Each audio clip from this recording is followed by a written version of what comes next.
12 000 hectares de terres agricoles vont être mis à la disposition du Rwanda dans 3 départements de la République du Congo. C'est l'une des principales résolutions prises en vertu des accords conclus entre les deux États au terme de la visite officielle du président rwandais Paul Kagame et ses ministres des Affaires étrangères et des Finances du 11 au 13 avril 2022 en terre congolaise. Le leitmotiv de la visite de Kagame au Congo, c'est pour venir justement signer ces accords.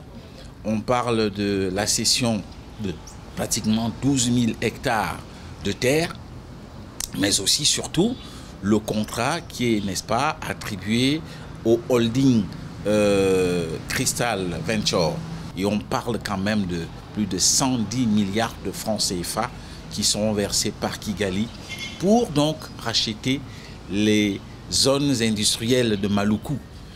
La République du Congo compte 10 à 12 millions de terres arables, dont moins de 5% sont exploitées pour une agriculture vivrière.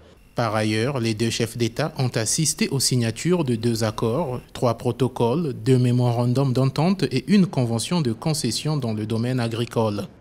Les attentes, le Rwanda voudrait bien capitaliser cette expansion et ce hub qu'il vient de créer au Congo-Brazzaville. Je vous rappelle que la seule ambassade qui existe pour beaucoup de pays en Afrique centrale, en dehors de Kinshasa, c'est Brazzaville. Donc Kagame est un peu stratégique, a compris que le Congo peut être le hub à partir duquel il peut mener ses affaires en direction de l'Afrique centrale, mais aussi, pourquoi pas, de l'Afrique tout entière. Paul Kagame et Denis Sassou Nguesso ont demandé à leurs gouvernements respectifs de s'activer à l'élaboration des plans d'action pour débuter l'exécution des accords qui ont été conclus. Le chef d'État rwandais a achevé son séjour en République du Congo par la visite des sites culturels, industriels et agropastoraux à Oyo dans le département de la Cuvette. À travers cette visite, les deux chefs d'État veulent désormais démontrer le potentiel de la coopération Sud-Sud au service du développement de l'Afrique.